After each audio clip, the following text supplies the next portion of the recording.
So a big welcome to the centennial anniversary of the Rotary Club of Concord, New Hampshire. We are delighted to have you all here.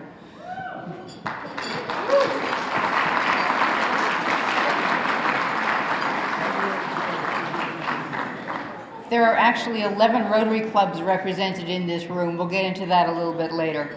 For now, please join me in the pledge to the flag. I pledge allegiance to the flag of the United States of America and to the republic for which it stands, one nation, under God, indivisible, with liberty and justice for all. And now for our invocation, I'm going to invite Tom Morse up here. Tom is a dedicated and tireless advocate for the Rotary Foundation of Rotary International and currently serves as our club's foundation co-chair as well as the board of directors. Tom is in his 44th year of service to the Rotary Club of Concord. Please welcome Tom Morse.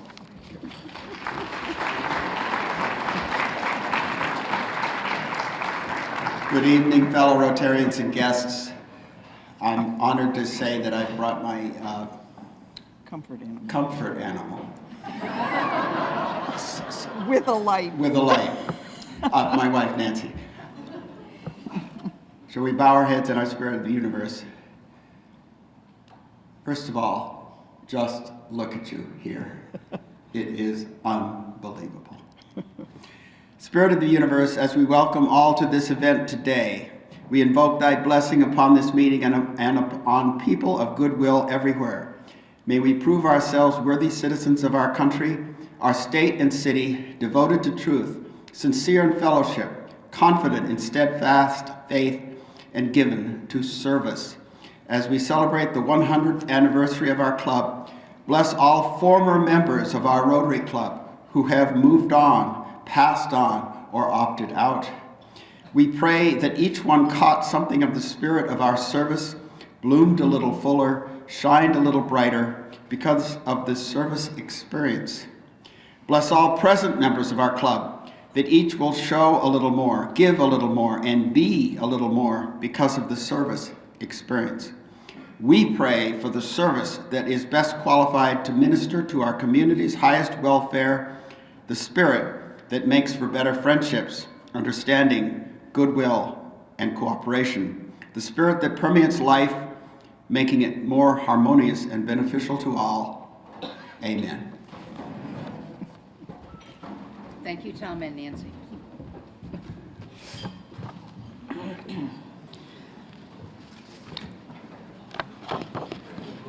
I have some greetings that I'd like to read to you as you get started on your salad.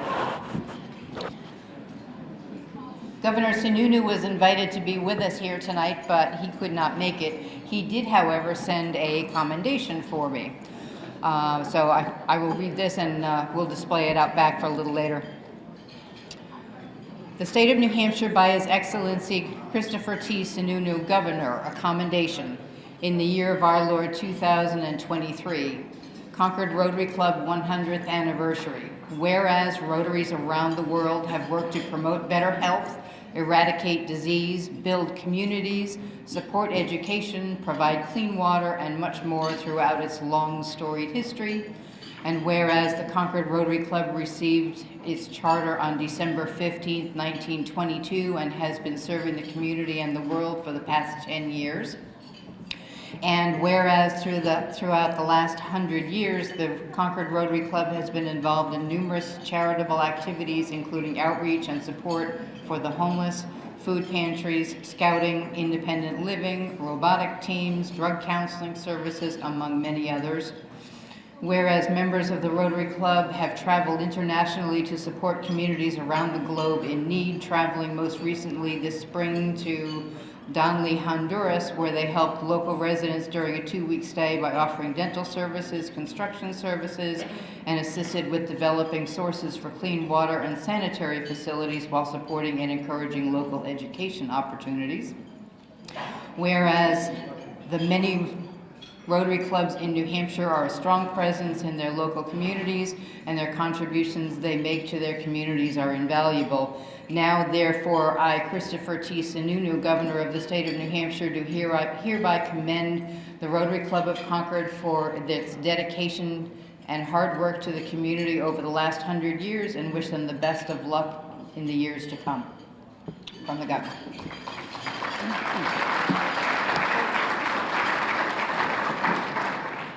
And I promise they're not all that long. From Senator Shaheen. Dear friends, I wish I could be with you in person for the 100th anniversary celebration of the Rotary Club of Concord. Please know that I join in spirit as you commemorate yet another milestone in your group's compelling history of serving the community and bettering the world. The Rotary Club of Concord has been a mainstay in volunteering and charitable giving ever since its founding in the New Hampshire capital city a century ago. People from all walks of life have been counted among its ranks, whether they work in law, finance, education, or business. Rotarians who come from multiple backgrounds are united with a singular purpose: to use their diverse talents for the benefit of others. The remarkable spirit of goodwill reveals itself in different ways, but what's always true about service is that it means the world to people who are at the receiving end of that support. Among many of your members over the years, you have raised thousands of dollars and given countless hours of your time in support for youth activities, scholarship opportunities, patriotic community service programs, and many other initiatives. These numbers are impressive, and they translate to an incredible number of lives you have improved and families you have strengthened. Every member here tonight builds on a strong legacy of compassion and caring, and I have no doubt that you will continue this commitment to service in the years to come. Thank you once again to the Rotary Club of Concord for your efforts to forge a more welcoming, equitable, and prosperous community for each and every resident of the Capital Region. My best wishes to you as you continue your good work. I do have a couple more that I will read a little bit later. For now, I would like to turn it over to our city mayor, the Honorable Mayor James Boulay.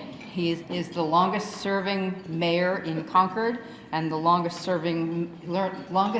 ever serving mayor in the state of New Hampshire, I understand. Welcome.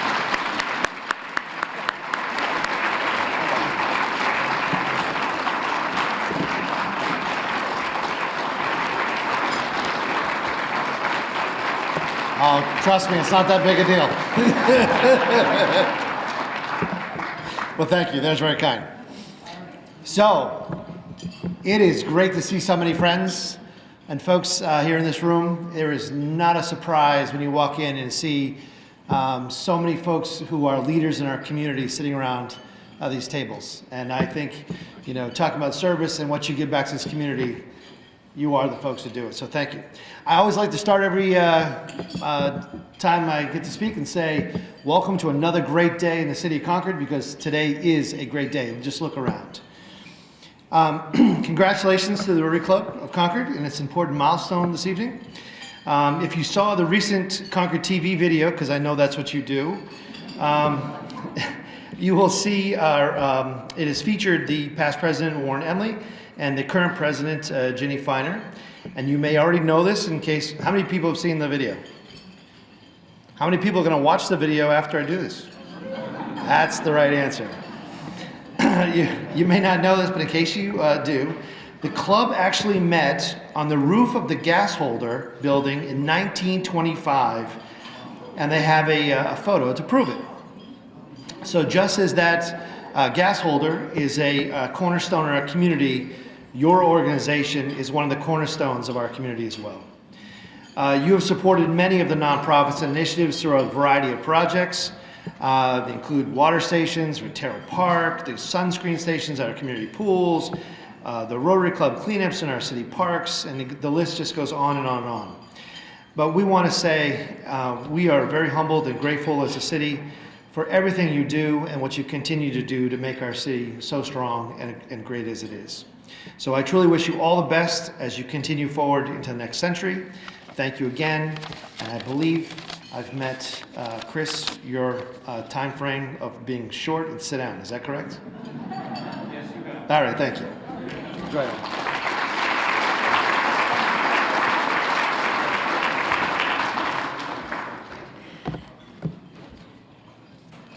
Our next speaker is the Honorable Cindy Warmington, Executive Counselor for District 2. Cindy, I've lost track of where you are.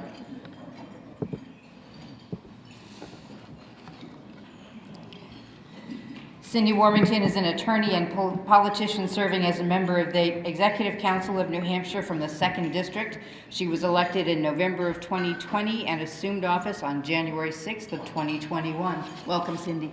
Thank you.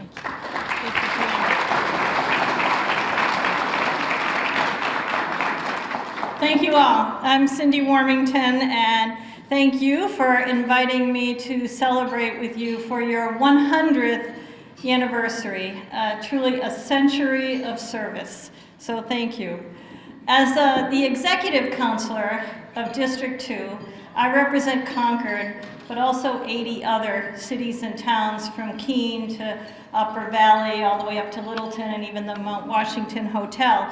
And as I travel about the district, I hear about the most important concerns and needs in our community: hunger, homelessness, education, and the challenges that face our most vulnerable population. And not surprisingly, these are exactly the kind of challenges that the Concord Rotary undertakes to address.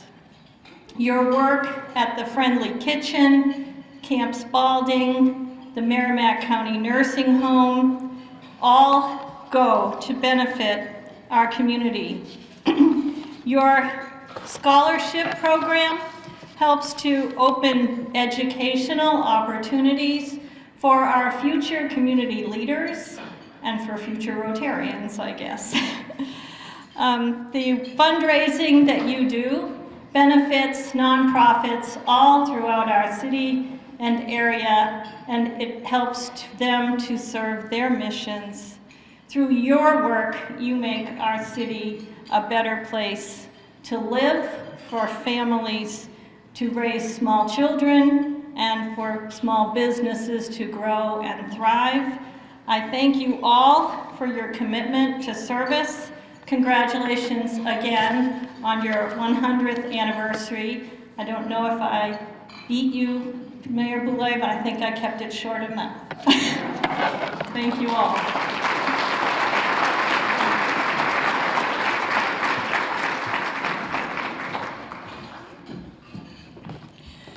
I will introduce our next speaker at more length later on. For now, let's leave it at District Governor for Rotary International District 7870, Randall Barkley. You can stay up here because I'm going to present you with a certificate.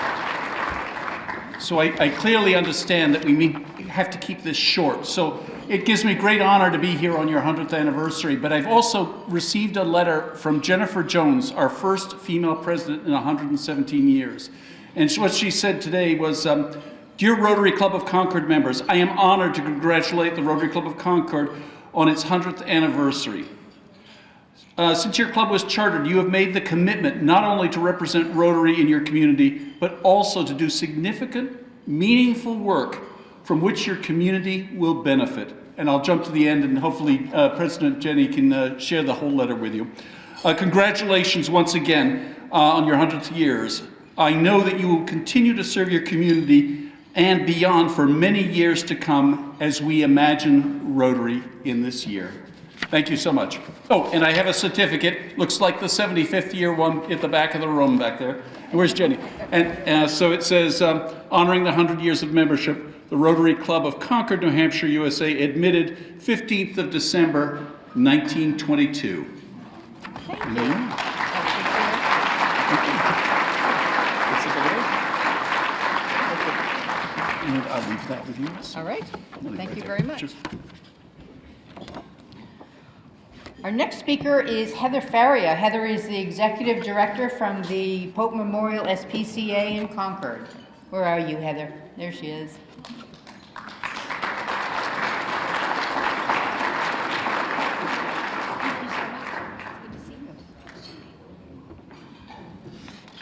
Good evening. And congratulations to the Rotary Club of Concord for its 100 years. The Pope Memorial SPCA has received so much support from Rotary in many different ways over the years, and we're just thrilled to be here tonight and celebrate with you. Your support has come in many forms, including your community grants, your partnerships at the Concord Dog Park, and obviously the crucial gift that helped us begin our campaign to build a new shelter. Your support has also come in the form of dedicated and passionate Rotarians serving on our board of directors, helping to solve the challenges of running a small, independent nonprofit. Without such help, we would certainly fall short of being able to care for the thousands of animals that have come to our doors. Rotarians have volunteered at our shelter, adopted homeless pets, fostered newborn kittens, and helped with supply drives. And for all of that, we say thank you. Thank you for stepping in and stepping up and making sure that we continue to meet the demands of our mission. And finally, I want to be sure to mention the extraordinary support from Rotary that has come in the form of so many friendships over the years, with many of you here tonight and also some who are not. You have given me advice, empathy, perspective, humor, and several chances to help me get over my fear of public speaking. So with that, congratulations. For 100 years, Rotary and Rotarians have made Concord a kinder and more compassionate place for all. And so we wish you nothing less than 100 more.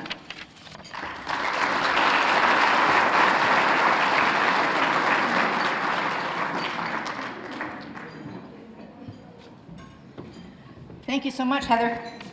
Now our last speaker before we adjourn temporarily while we have one more thing before we eat. Please welcome Sal Prizio, the Executive Director of Capital Center for the Arts. Sal, come on up.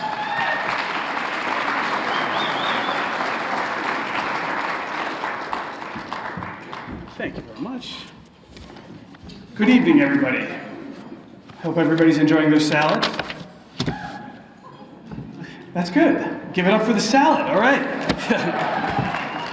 The Capital Center for the Arts and the organization that I represent are proud to be here for this 100th anniversary on behalf of everybody that we represent at the Capital Center for the Arts and the community at large. As part of our last capital campaign at the Capital Center, the Rotary was instrumental in providing a really great gift to us at the Capital Center that helped us build the Bank of New Hampshire stage. Now, I look at things like that as not just a gift, but an investment in the community, not just us as an arts organization, but as a community outreach organization. I'd like to give you just a couple examples of some of the great programs we've been able to initiate as a result of having the Bank of New Hampshire stage. Our first is the Impact Children's Theater. This is a free program for our most vulnerable children in the Concord community. We offer it free to all of the children throughout the summer, and we offer free tickets to the Boys and Girls Club. That happens every week throughout the summer. Overcomers. Comments here? Yes. Overcomers has their talent show at the Bank of New Hampshire stage several times a year.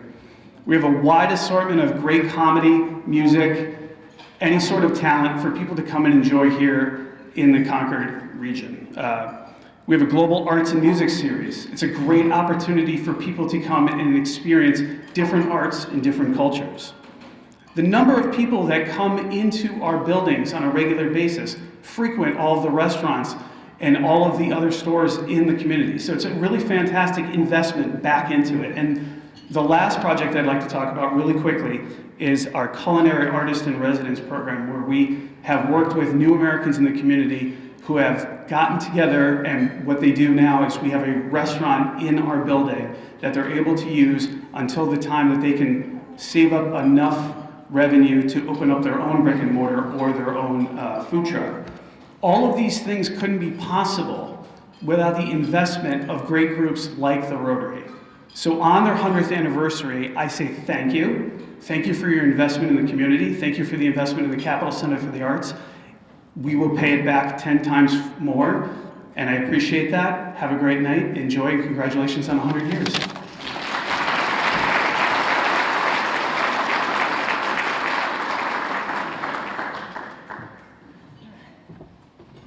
Thank you so much, Sal.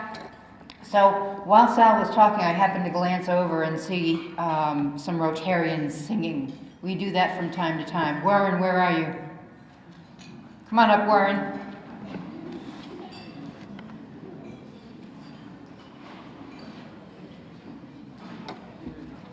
Yeah, will you announce it? And does Jeff know to go to the piano?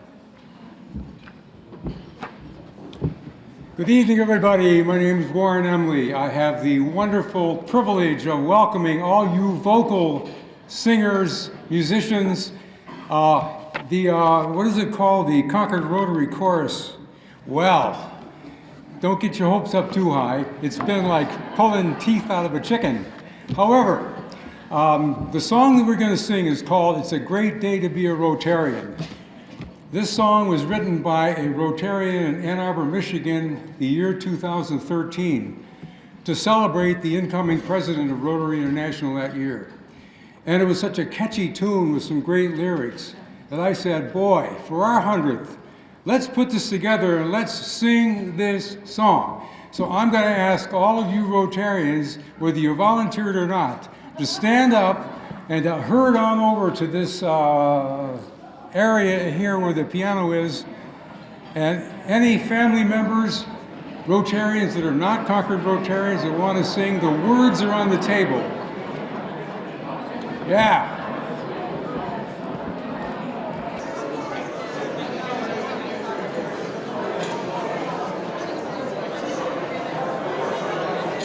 All right, now, before we start to sing, I just want to say a couple things. Concord Rotary Club does have a musical history. Those of you who remember the variety shows that we used to put on at Concord City Auditorium, last one was 2013. We also have a habit of sometimes singing at our local Rotary Club meetings. So, music is really an important part of our club. I want to recognize our pianist, whose name is Jeff Bartlett, who has disappeared behind the Rotary chorus.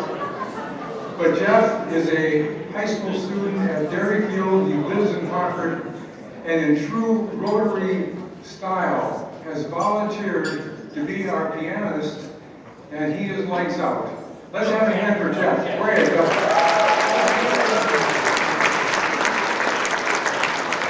Now, while my singers are all clearing their throats, I just want to say one more thing about music and Rotary. Rotary Club International was the first Rotary Club in the country. Was 1905, Chicago, Illinois. 5 people. The 5th Rotarian was named Harry Ruggles. Ruggles was a printer, owned a printing organization.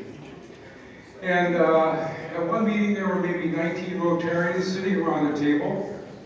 And the discussion reportedly got very tense.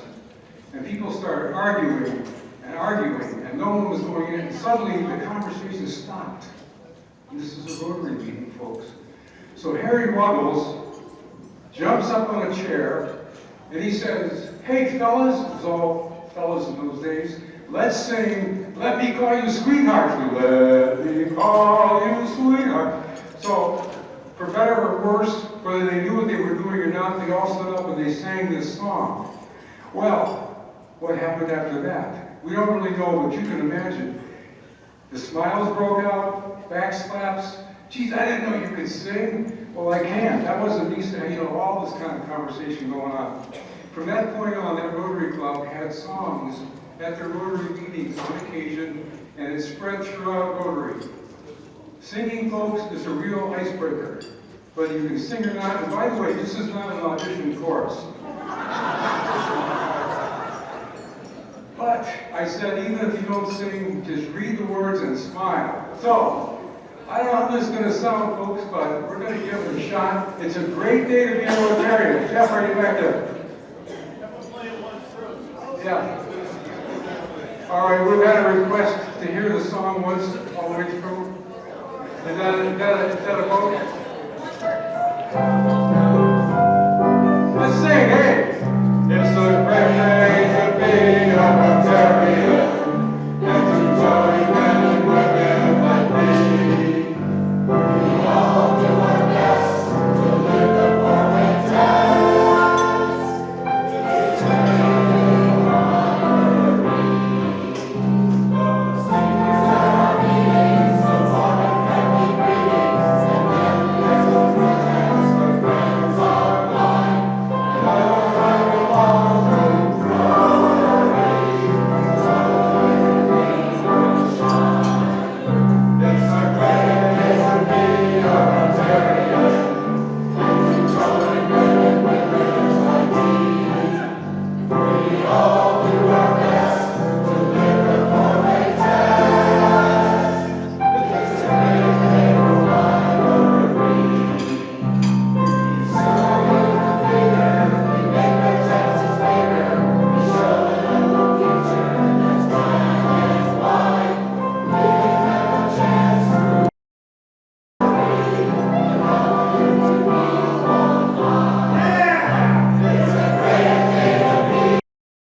Our District 7870 representatives are Randall Barkley and his wife Diane.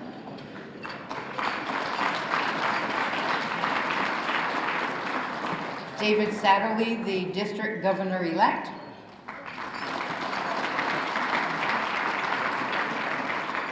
Donna Diaz, District Governor Designate. Where's Donna? Past District Governors, Steve Putterbaugh. Past District Governor Rich Berryman. Past District Governor Tony Gilmore. Past District Governor Venu Rao. Welcome, everyone. And then we also have an Assistant District Governor, Seneca Eldridge. Where's Seneca? I know you're here, I just talked to you. There you are. And Wayne Russell, also Assistant District Governor. So, all of those people, I said earlier, we have a lot of different Rotary clubs represented. We have members from the Capital City Sunrise Club, the Bow Club, Henniker, Hollis Brookline, Hopkinton, Milford, Raymond. Yes, Rich? Oh, I'm sorry. I should have asked if I missed anyone. Nancy Russell, I apologize, and John Bob, two past district governors. I apologize. Thank you. Anyone else I missed for the district? Again, my apologies.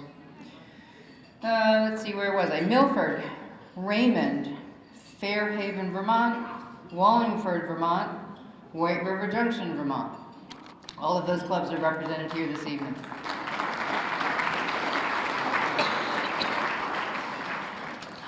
Now, we all know how important leadership is in a Rotary Club, so I'd like to take just a minute and recognize all of the past presidents who are in the room this evening. First is Robert Wilson. Please stand and remain standing. 1977 to 78. Rich Berryman, 1988 to 89. Richard Heath, 2000 to 2001. Conrad Trulson, 2001 to 2002. Robert Hayes, 2002 to 2003. Bob Blood, 2004, 2005. Randy Gay, 2005 to 2006. Mary Lynn Ralston, 2007 to 2008. Richard Bean, 2009 to 2010. PJ Sestouli, 2010 to 2011.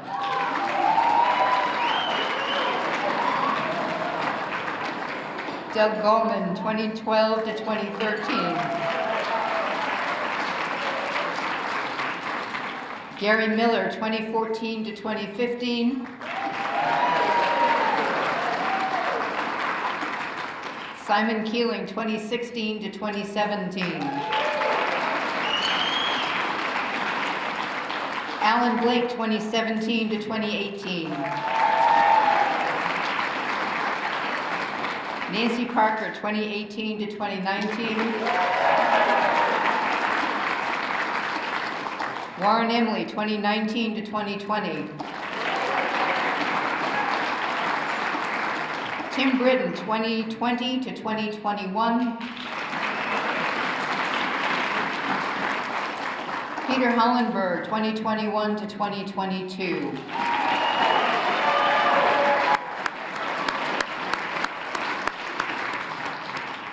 Thank you so much for your leadership. Remain standing for just a second. Now I want anyone who's ever served on the board at the Concord Rotary Club to stand, because that leadership is as important.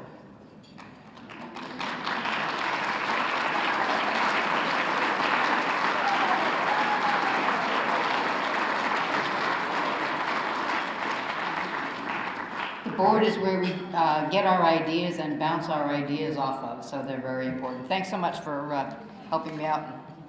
Okay. So, our keynote speaker this evening is a long-term member of our club. Bob Wilson arrived in Concord in 1964 to set up an oral surgery practice and raise a family. He joined Rotary on November 1st, 1965, and served as club president from 1977 to 78. He is a Paul Harris Fellow. To say that Bob has dedicated his life to civic duty would be an understatement. He was the Concord Zoning Board Chair for more than 30 years, served on local, state, and national boards that include Public Radio, New Hampshire Public Radio, New Hampshire Historical Society, Canterbury Shaker Village, Capital Center for the Arts, the Kimball Jenkins Estates, and I'm sure, Bob, there are many that I didn't find.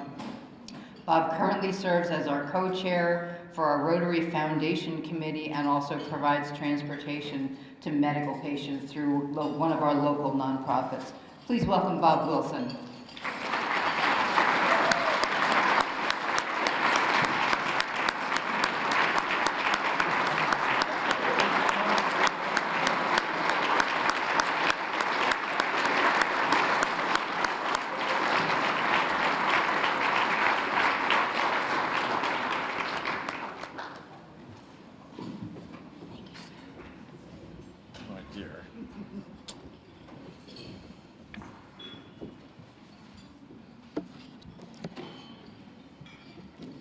I just said to David Siegel, go home now.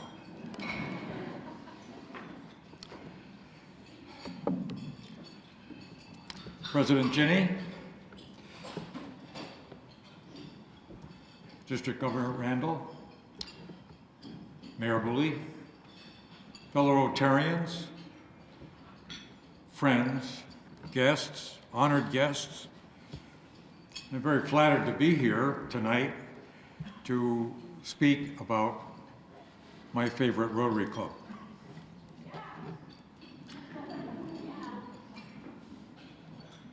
I thought rather than giving a history of the club, which would have taken a lot of work, and it's all beautifully displayed on the back tables, and I hope you have a chance to look at some of the things that are there, especially our original charter from 1922, which I kept in my closet, as Rich Berryman knows, for a long time. And then I went to find it, and I couldn't find it until my wife said, can I get rid of this old piece of... No, we can't do that.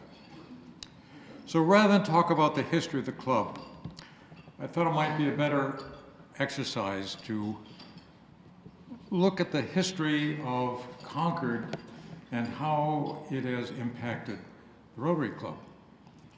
And so I sat down, I'll admit, a couple of weeks ago because I knew I had to get this done.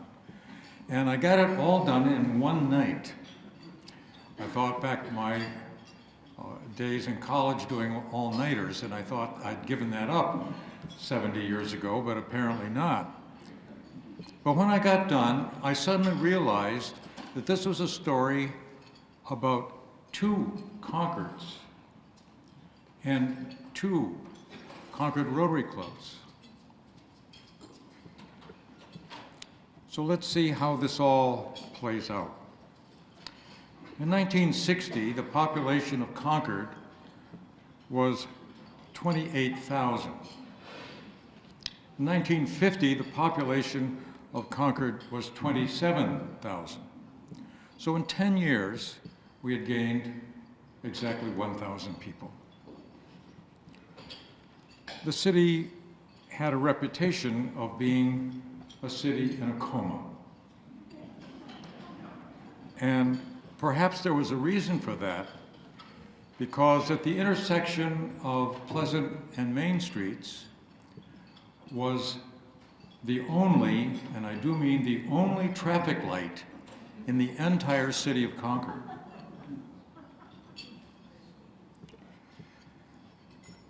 I stayed at the Endicott Hotel in 1964. It was in October.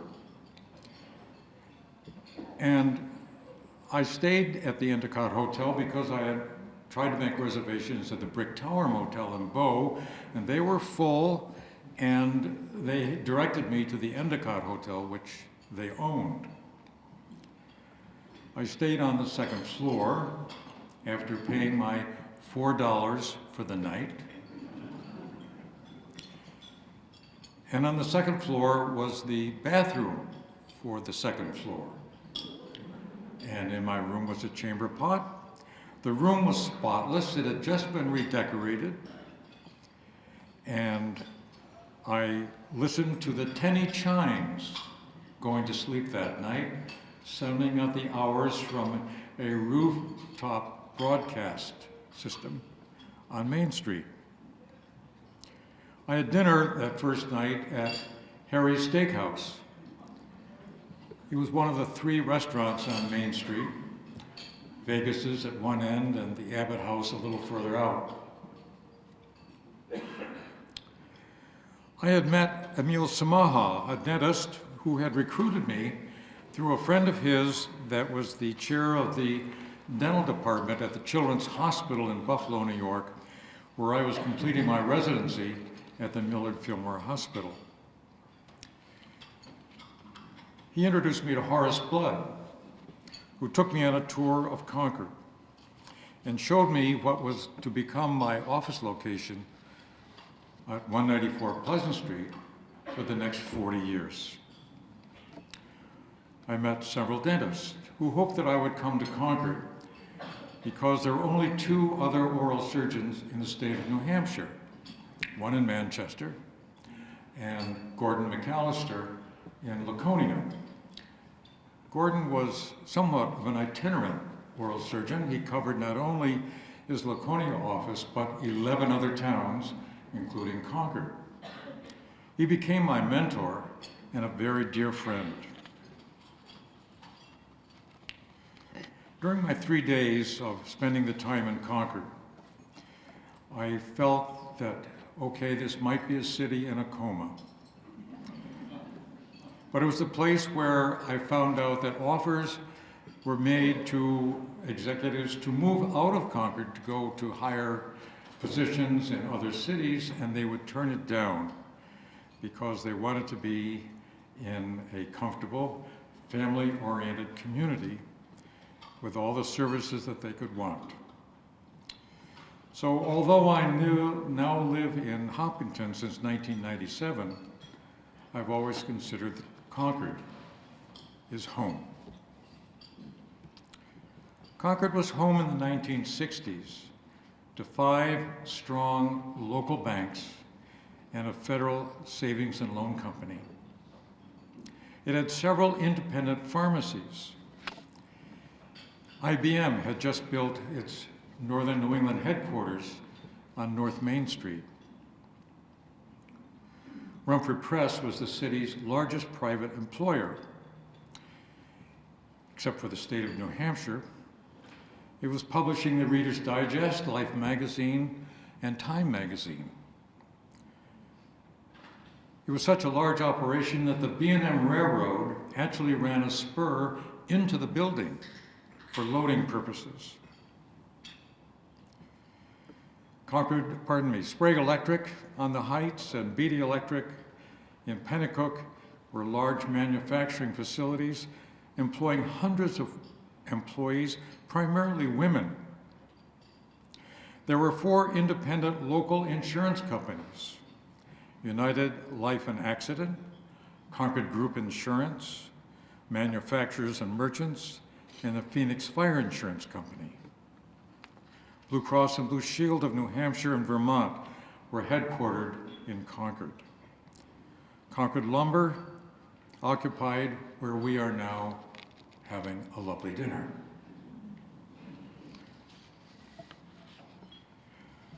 The Concord Hospital had about 150 beds.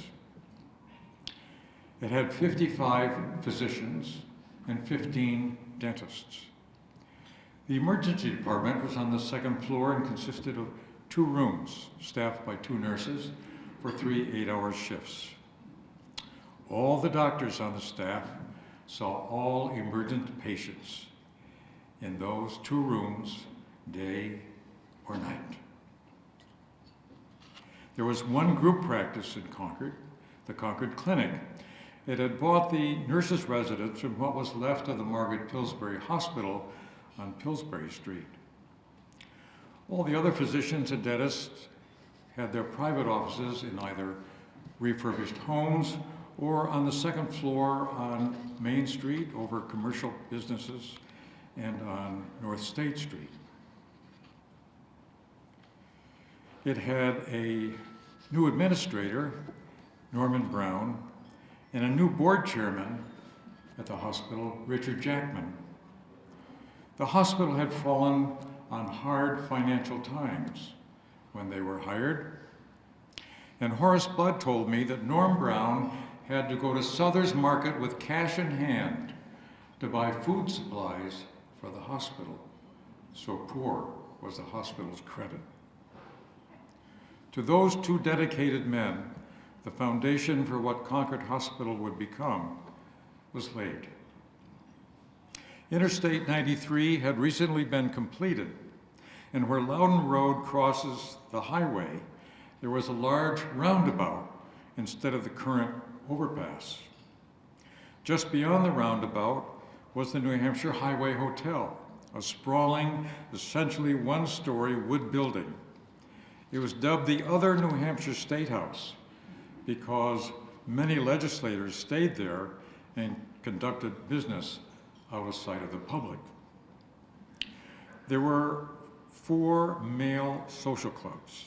The One Lancet Club, which is now occupied by Riverbend, the building at the corner of Pleasant and State with the white pillars.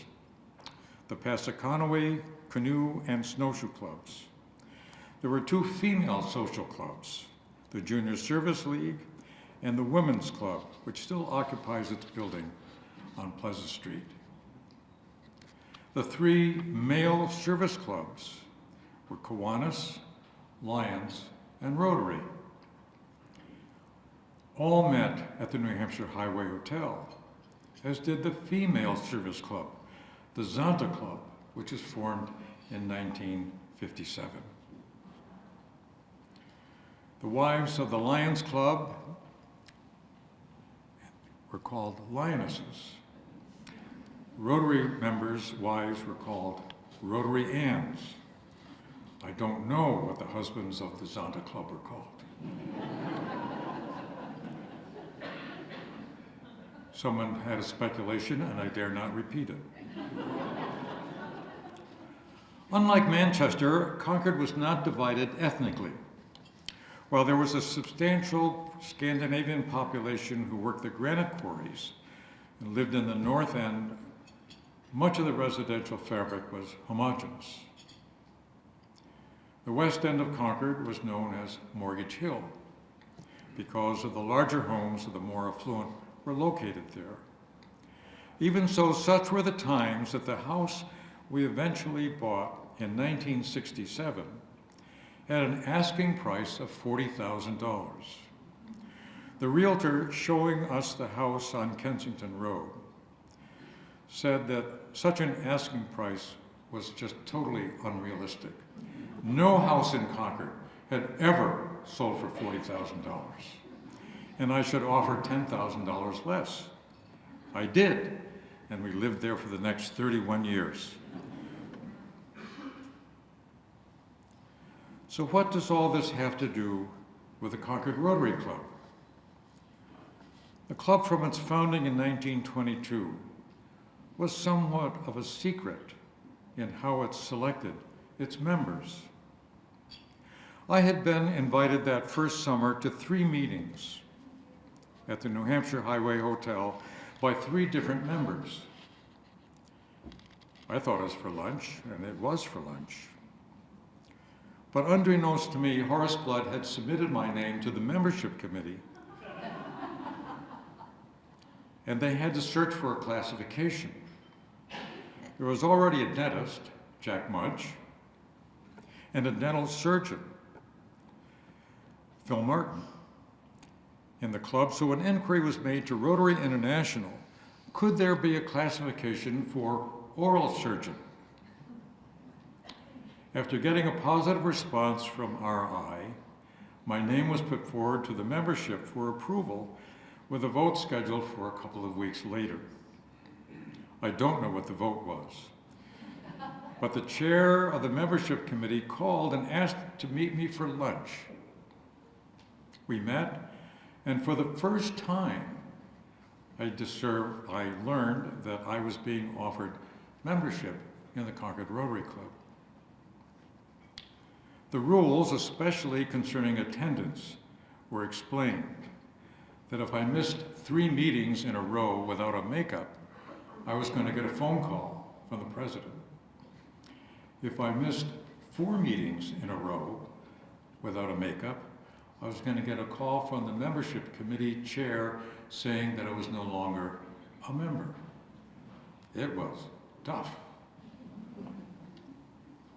I accepted in November of 1965, and I became a Rotarian in the most dynamic and the largest club in District 787. The 0 had not yet been added. Now there's a downside to this happy story, in that because of Concord Rotary, I am at high risk for lung cancer. A large percentage of the club smoked. As I told my wife, a blue cloud floated about 6 feet above the floor. So for the hour and a half of the meeting, with an average attendance of 100 members, I inhaled a hell of a lot of smoke. There was a friendly rivalry with the Kiwanis Club. We had 140 members, Kiwanis had 120 members. Rotarians were somewhat different in how they selected their members, as I've described. Kiwanis was different. You applied to Kiwanis to become a member, and they decided if they wanted you or not. The rivalry between Concord and Kiwanis was really a lot of fun, because we had an annual baseball game. Rotary supplied the umpire, and the umpire was retired Admiral Carl Giesen. Now, he was respected by Kiwanis, and that's how he was accepted to be a Rotarian umpire. They never suspected how Carl made sure that we would win. But we would find out the following Tuesday meeting his secret, and with his very dry Yankee humor, I can assure you the secret was never repeated to Kiwanis. We had other things that we did to raise money for the charities, and this is before we were so fortunate to have the Noah Errol Legacy. But we did things like having a River Fest, where we took over all of the Everett Arena parking lot, had restaurants come and provide food while we celebrated the Merrimack River. We had hunting and fishing days down at the New Hampshire Technical Institute, several years in a row. We had a bed race on Main Street.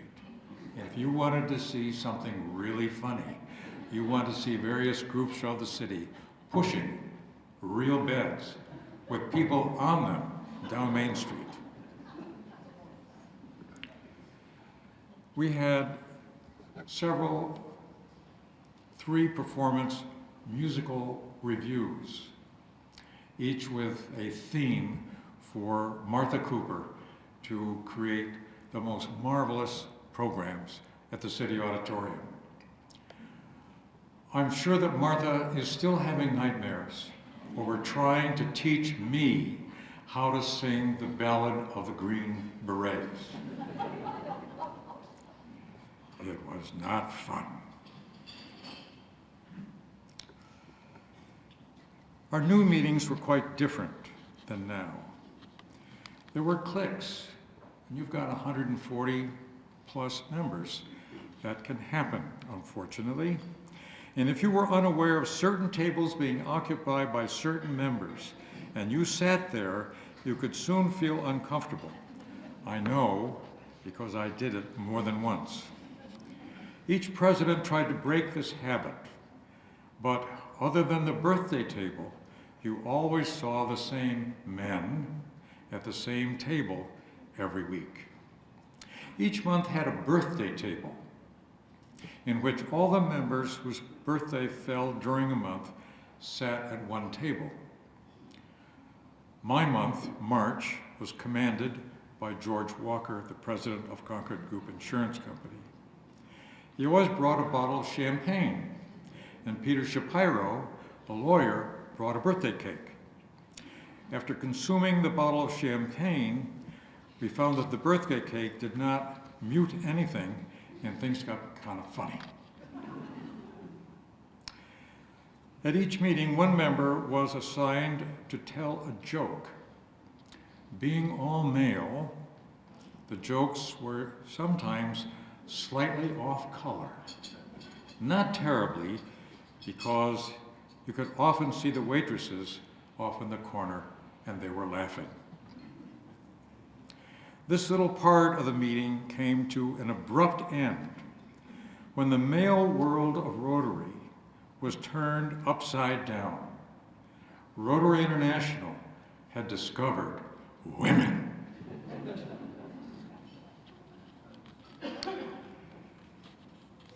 So if you're still awake after that lovely dinner, I hope you can sense that there has been an evolution of the city of Concord, that it has become something else.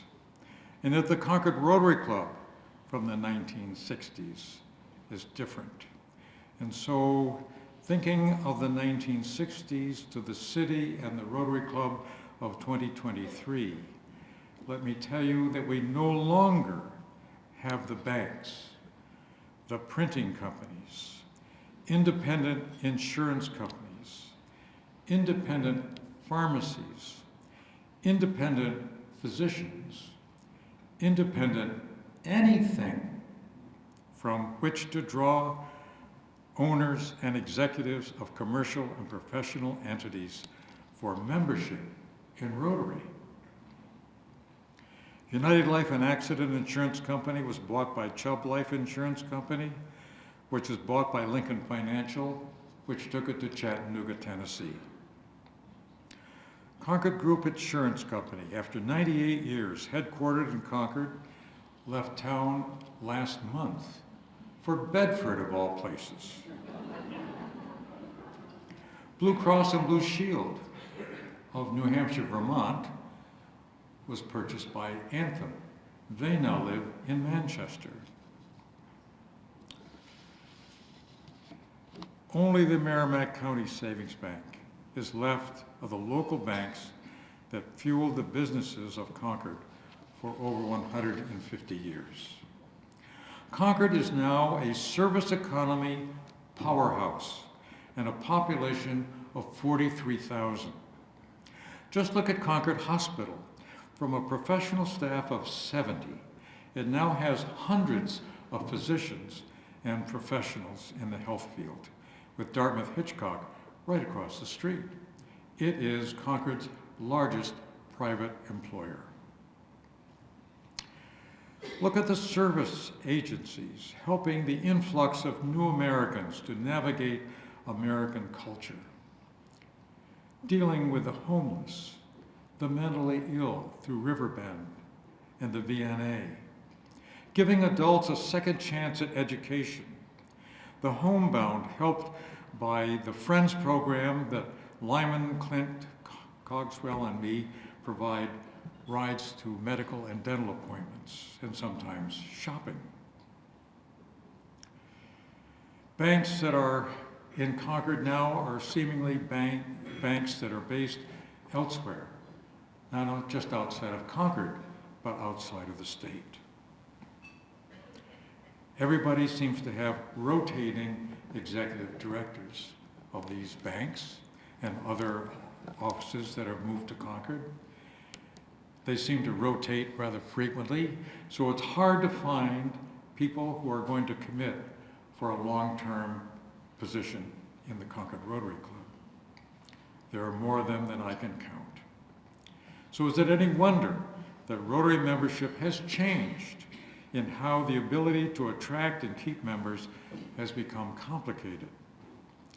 Don't get me started on social changes that characterize the world today. It seems to me that the whole concept of community service has changed, and few see value in joining together for long-term commitment for community good. But what we have in Concord Rotary, as Rotarians have stood for 100 years of accomplishment, is nothing short of amazing. We have provided, through Rotary International, the virtual elimination of polio. We have provided clean drinking water to hundreds of thousands of people around the world, provided emergency education where it's needed. We've tried to eliminate illiteracy around the world, responded to disasters, natural and man-made. Here in Concord, our club has provided emergency housing for displaced families, created several parks and maintained them. I think Ginny has already told me that I have to work, I think it's the first Saturday in May. Am I correct? We have provided health benefits through COVID-19 by providing sunscreen for the public pools. We have enabled children to attend summer camps that otherwise would not be able to go. Our club has had an impact on lives, real lives, right here in Concord and around the world through the Rotary Foundation. All of this is unmatched, and all the while fostering lifelong friendships. I shall be eternally grateful to Horace Blood for introducing me to Rotary. He taught me philanthropy, not just of the money kind, but of self, serving others in the true spirit of Rotary. He told me once that giving was the greatest pleasure in his life. In my poor way, I have tried to follow his example. As long as there are men and women as in this room, Rotary in Concord and across the world will continue and thrive for at least another 100 years. God bless us all in Rotary, and thank you.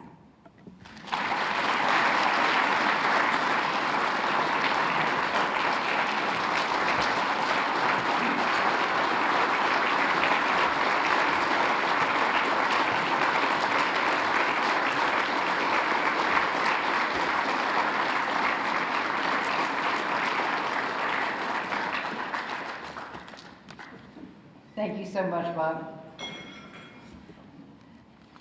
I remember a lot of those Concord group days where George Walker, the chairman of the board of the Rotary Club, chairman of the board of Concord Group would be at the Rotary Club meetings. Actually, fun times. I'd like to introduce our next speaker. You've heard a little bit about and from Randall Barkley. Randall has been president and treasurer of the Wallingford Rotary Club. He was an assistant governor for 2018 to 2020, district treasurer 2019 to 20, and is this year's district governor. He and his wife Diane have hosted 4 exchange students. Randall is a major donor level 1, a Paul Harris Fellow. Randall is also an honorary member of the Blauberg Rotary Club in District 9350, South Africa. So that's got to be fun too. Please welcome back District Governor Randall Barkley.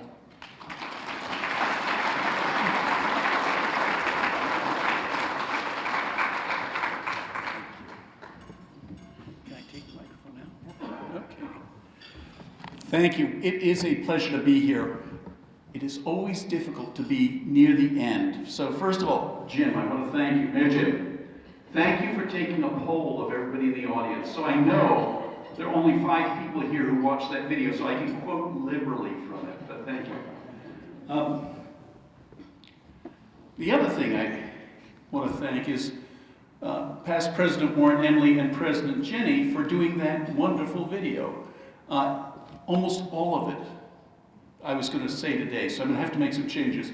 And Bob Wilson talking so passionately about the Rotary Foundation and the changes here, I will try and steer a different path. So I had, like Bob, I had prepared my talk last week, but then something happened yesterday, unexpectedly, and an email this morning from Rotary International, which meant I took the entire script and threw it out and had to start from scratch.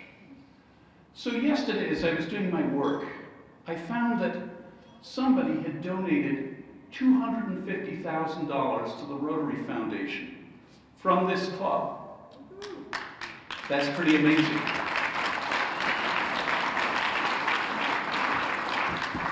But I'd never heard of the person. They weren't on any list that we had here. You know, we only put Club Runner in a few, 10, 13 years ago. So our electronic base had no record of this person. So it was somebody called Robert A. Foster. And as I opened the secretary book, right at the back of the room there on the left, I turned to 1964-65 and found that he'd been president of your club.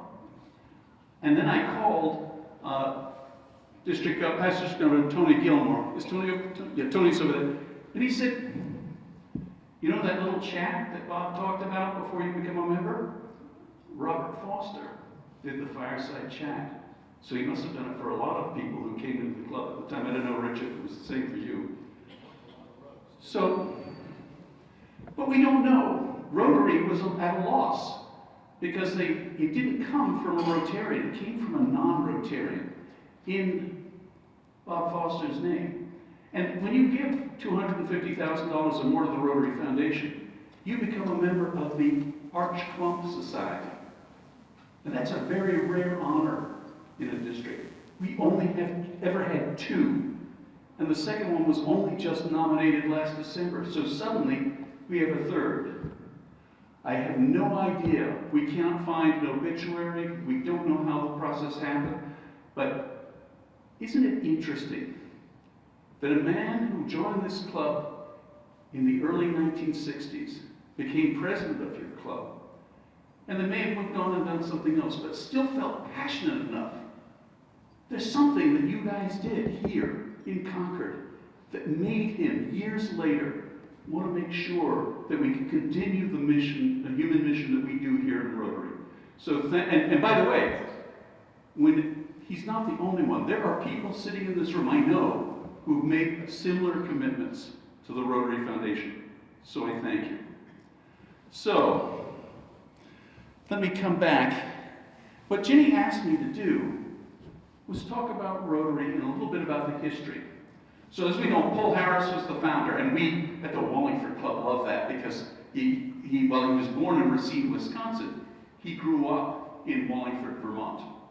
And in 1905, he founded Rotary in Chicago. And what was he looking for? He was looking for a club that had those New England values that he so prized in the town. He wanted the same sort of ethics and morals that he felt that New Englanders had. And we know what he thought those ethics should be. There were 4 of them. And if you read his biography, My Road to Rotary, he described them. Now, I think the English changes, right? You know, the usage of English. But the 4 things he said was, 1, frugality. We need to be frugal so we can spend our time doing service for others and helping other people in our community. The second is unselfishness.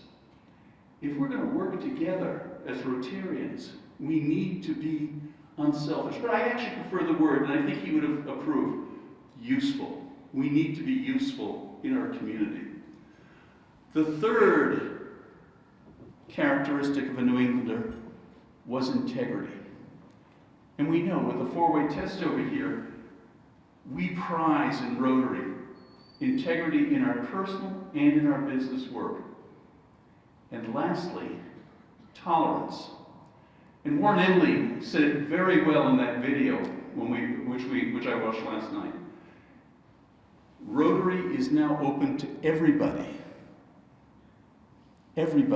who's interested in providing humanitarian service in your community. Okay, so what does that mean for us here in the room? What's Rotary's expectations for us? 1, we should be of service to other people. 2, we have integrity in how we work. And the third mission of Rotary is to promote international peace, goodwill, and understanding. So the interesting thing about Bob Foster's donation to the endowment of the Rotary Foundation, he asked for it to go to one specific area. We heard a little bit about polio, we heard a little bit about other pieces. He asked for it to go to support our 7 peace centers around the world. And then the peace centers train up peace fellows. And those peace fellows are taught about conflict analysis and conflict resolution. They can be working in a small community in Thailand, or they can be working on a big conflict someplace else. They are one of the greatest part of the Rotary organization, in that 90% of the graduates from those universities in the Rotary Peace Program stay involved in Rotary. And we have one of them here in our district. It's Carla Lineback from Brattleboro. Carla has been a past president of the Brattleboro Club and still works at the School for International Training in Brattleboro.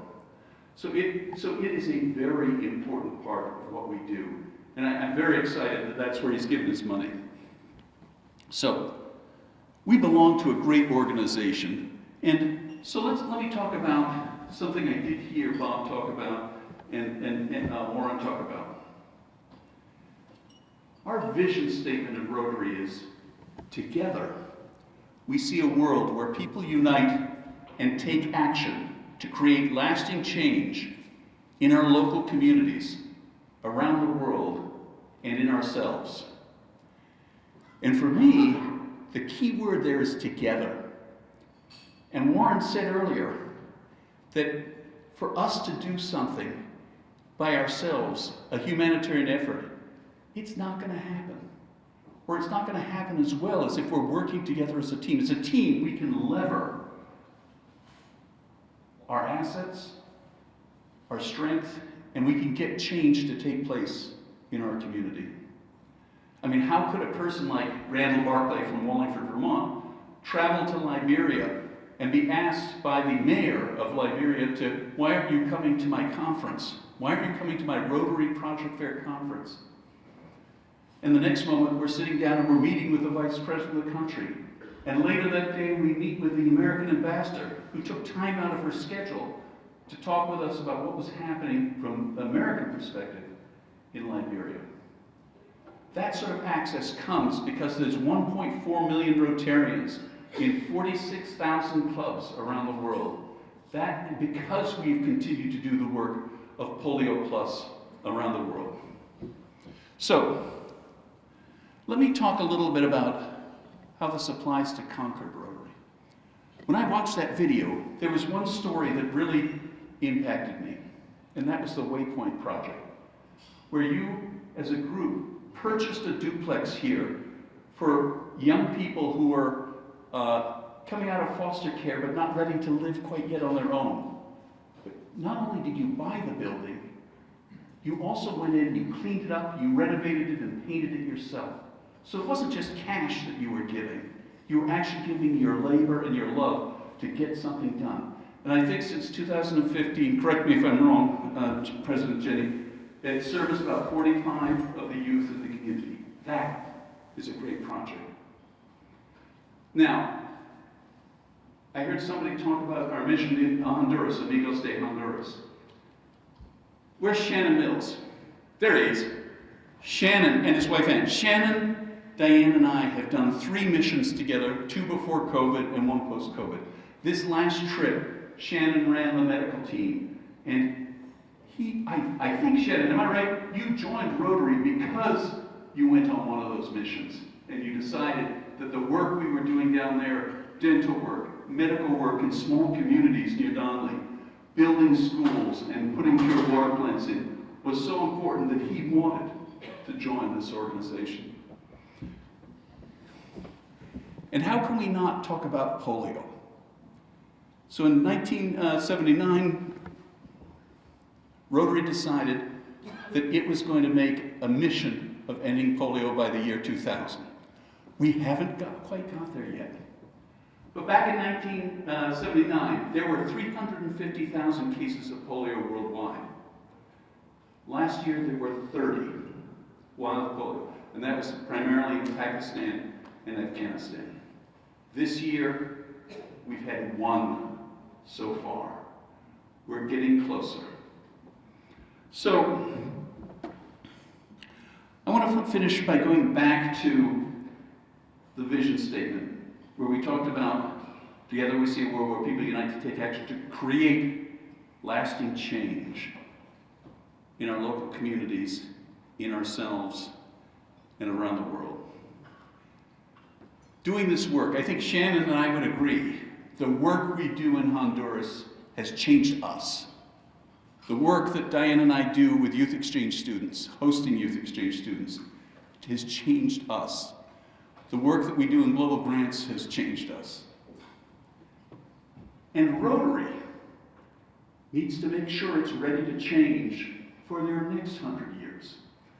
When Paul Harris came to Wallingford in 1928 for the chartering of our club, he used an expression.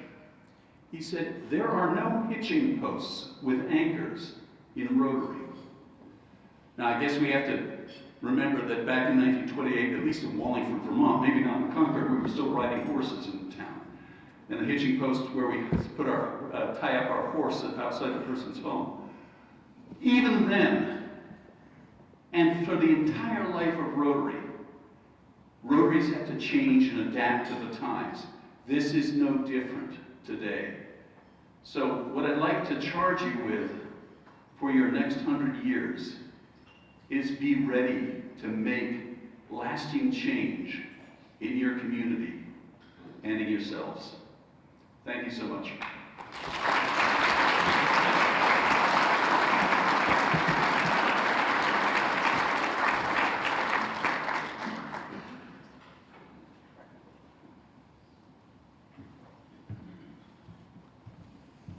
Thank you, Randall. That was inspiring. That's really what Rotary is all about to me. I think I probably shared, I know I shared it on this video that Warren and I did, but I actually came to the Concord Rotary Club when we were having a presentation on the, at that point, new Polio Plus program. And I loved what I heard and loved the idea of eradicating polio from the face of the earth and just had to get involved locally. So everybody has a different why they joined Rotary. That's mine. So we are here because the Rotary Club of Concord has decided to celebrate its 100th anniversary by donating $100,000.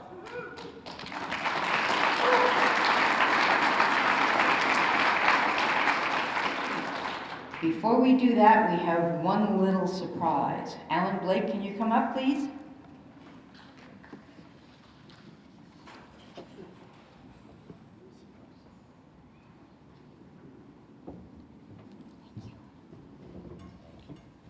Thank you, Jenny. The good news is I'm not your surprise. In addition to the $40,000 a year the Rotary Club gives away in local scholarships and the major gifts we give to many of the worthy organizations in our community, the Community Support Committee gives away $40,000 a year to a variety of local groups. Overcomers Refugee Services is a local organization committed to providing assistance through caseworkers who have themselves experienced the dislocation and trauma of forced migration and who have transformed themselves from refugees to United States citizens. These caseworkers are new Americans. New Americans have come from hardship, from persecution and war and famine, but they're resilient. Overcomers' goal is to empower them to become leaders in their community and cultural ambassadors to their receiving community, such as Concord. Overcomers provides ongoing practical support, education, and cultural orientation through people who understand both the refugees' language and their culture of origin. Overcomers works with the Refugee Committee to facilitate conciliation and healing and to build comfort with their new culture. And Overcomers works towards successful integration and independence for its refugee clients. In short, Overcomers does work in the Concord area that aligns with the goals and values of Concord Rotary and Concord International. Clement Kigugu is the Executive Director of Overcomers Refugee Services and is also a Concord Rotarian, of which we're very proud and humbled by the service that he does. His organization works on a shoestring budget. And on Wednesday, April 26th, they will hold the second annual Newcomers Got Talent show to raise funds to support the important work of the Overcomers Refugee Services. On behalf of Concord Rotary, I'm happy to present Clement with this check for $2,000 to support the New Americans Got Talent show. So Clement, I'd like you to come up and accept this check.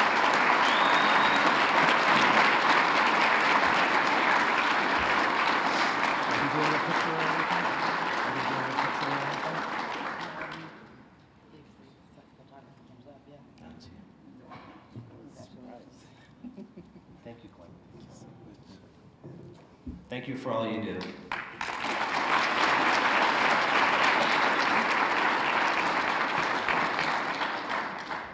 Thank you, Alan. Now on to the main event. We've been working with Chris Eamon and the Boys and Girls Club for many years, and it is our honor to present the Boys and Girls Club a check for $50,000. Chris, would you come up, please?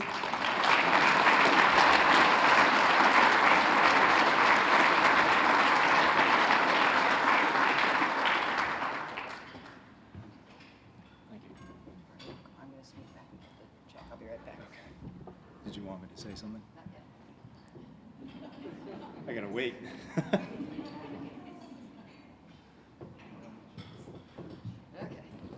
We'll do this again. Sure.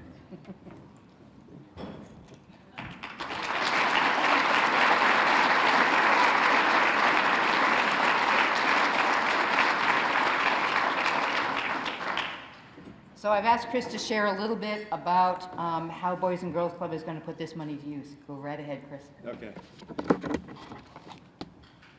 Thank you, Madam President. It's been nice, actually, to see some of the Rotarians. It's been a while, actually, since I've seen many of you, so it's a great evening. And, you know, I've been the director of the Boys and Girls Club for 23 years now, and it was Eric Rosenberger, who was, I think we called them sponsors back then, who sponsored me to be in the Rotary Club to begin with. And I have to admit, at that time, it was a little intimidating to join the Rotary Club. It just kind of felt like, you know, there's a lot of doctors and attorneys and important business people. You know, I'm just running a Boys and Girls Club. What am I doing in this group? But I will tell you, it did not take long for this group and the members at that time, and many of you are still here, to make me feel completely welcomed, and quickly gave me a committee chair to run. They certainly don't let you get away with that, particularly when you're new and you don't know any better. They're like, here, you can do this. But it was great, actually, and it really made me feel welcome, not only to the club, but to the community of Concord, because quite a few people were really the mainstay of what this community was about. But we want to, on behalf of the Boys and Girls Club, I certainly thank you for the contribution that you're making this evening. We are, for those of you who don't know, the Pennica Community Center approached us about a year and a half ago, I think it was November, and said, we're either going out of business or we want to merge with you. And we're like, well, we cannot allow that to happen. My board, David Siegel, Scott Chimhorn was here earlier, and Betsy Siegel are on it. They're very, I guess you could say, very liberal about what they kind of allow us to get involved with, adventuresome, I guess you could say.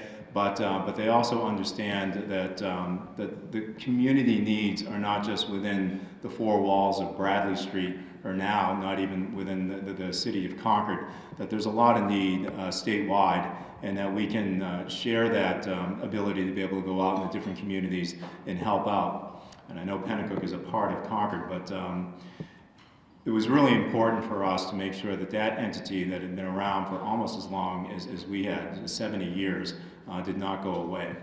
So I'm proud to announce that we are basically breaking ground, hopefully in a couple months here. We demoed the existing buildings, and those of you who've been around for a while, that was not easy either, physically, but also emotionally for many of the people that have been involved with that organization for so many years. Literally, I like history, and I like Dr. Bob's comments about the history of the club, but the people who formed the Pennacook Community Center, I imagine a lot of them were World War II vets, settled in Pennacook, and basically on the weekends took spare time out of their day, raised money, and built that place brick by brick. So when we decided to take it down, that was not a decision that we took lightly, because we were basically taking down an important part of history of Concord in Pennacook. But it needed to come down. We needed to bring the building and the facility into the 21st century, and we are going to build a 10,000 square foot facility, also with a small satellite library location in partnership with the city. So Pennacook will have a library annex in the village of Pennacook. That'll be a permanent location for the residents there. And we're going to offer childcare for 90 kids. 46 of them will be what we call early childhood, infants, toddlers, and preschoolers. And if any of you read the paper, childcare is just an incredible need right now. The waiting lists are out of control. And then we're also going to offer traditional after-school programs there. As far as the community part of the community center, I envision quite a few other activities going on there, just like there were in the old days. There'll be a small gym, not quite as big as this, for dances and community events and that kind of thing. So I was going to say, I see Rotary as talking about the past, but really you're funding the future. Anytime you guys give gifts to organizations like mine, and you're going to be making one to Catch here in a moment, it's not about funding the past and what we used to do. It is about making that future better for kids and people who aren't even born yet. And that is really what this is about, is the Pennacook Community Center is going to continue on, hopefully for the next 75, 100 years into the future at this location. And you really helped us make a big part of that. So I just wanted to thank you, and have a good evening.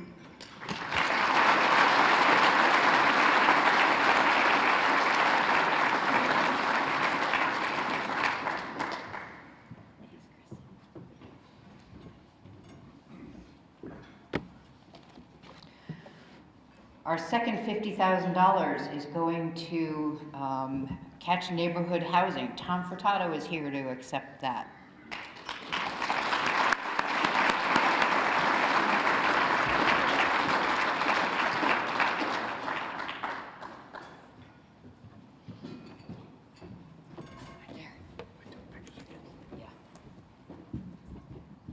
Nobody wants to see us.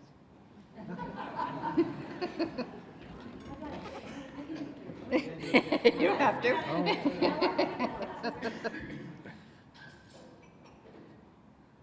Thanks. Okay, I'll get out of your way. Thank you, and congratulations to Concord Rotary. I am a recent member. I was voted in just a few days ago, and I'm very proud of that. And I do want to say thank you for thinking of Catch. We were approached by Ginny and Rotary about 6 or 8 months ago or so, and they asked about what we do in the community and what project could we use some funds for. And our most recent development, for those who don't know, at Catch Neighborhood Housing, we develop and maintain affordable housing throughout Merrimack County. Our most recent development is in Pennacook, and it is called Rosemary's Way, in honor of our late president and CEO, Rosemary Hurd.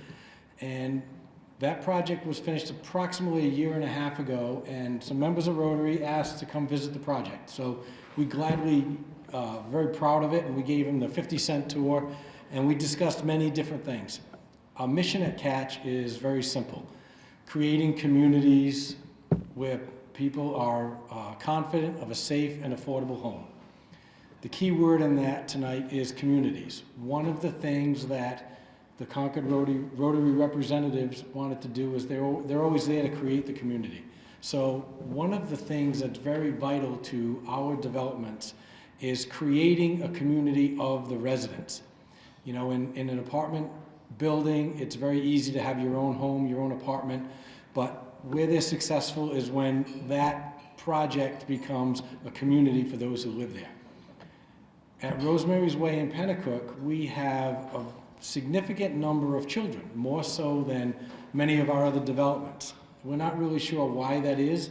It may just be the community of Pennacook, but it's very exciting to see. You go to the property and there's children riding bikes around and they're playing, and one of the things that we have is a community room and facility.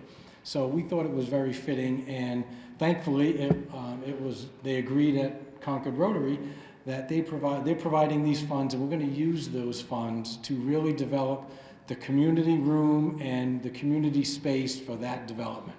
So these funds will be used to furnish our community room, develop and construct some outdoor space for not only the children, but the families to gather together and really create a community where the parents and the several single parents that we have there have learned to live closely, and that will really help create a community at Rosemary's Way.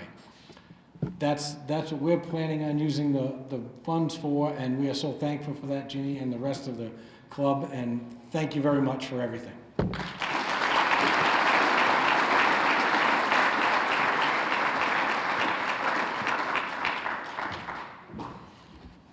So this is exciting times for us. We will be checking back in with the Boys and Girls Club and Catch to see how those projects are going, and we'll probably come and visit you and see how they look. I have a ton of thank yous to do. We have a number of sponsors that really helped us put this show together tonight. We wanted to run this not as a fundraiser, but we also didn't want to lose money on it. We're hopefully going to just break even. Couple of really important thank yous to our sponsorship from Grapponi Auto. They did a $2,000 sponsorship. We appreciate that. Thank you so much. Our in-service sponsor is RBC. Thank you, Peter Hollenberg.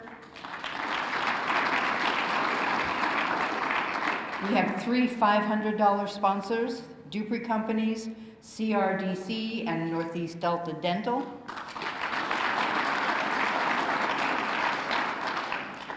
And then 5 $250 sponsorships. Catch Neighborhood Housing. Thank you. Sandal Auto Parts. Bob and Janine Blood. Warren and Julia Emily. Tom and Nancy Morse. The rest of these thank yous are not monetary, but they're no less important because they represent people's time and talents. So thank you, Quality Press, for the design of the program and actually printing and supplying us the program tonight. Concord TV for recording this dinner and speeches. Steve Burbank, thank you for putting together our video presentation. Mark Cohen and Paige Belking, thank you for the posters. McLeod Flores, who gave us very special pricing on the daffodils on your table. Greater Concord Chamber of Commerce for assistance in marketing. Phil Nato, our photographer that's been running around here. There he is out back. And three more very important thank yous. One to Jessica Livingston, who is a publicity person that worked with us along the way. And by us, I mean Joyce McCabe and Angie Borden. And Karen Finkelson. they all help tremendously. Angie is great at tracking the money that comes in and who's having what for dinner. She did a spectacular job on that. Joyce was our event coordinator and did everything that you see at the hotel tonight. So thank you, ladies, very much.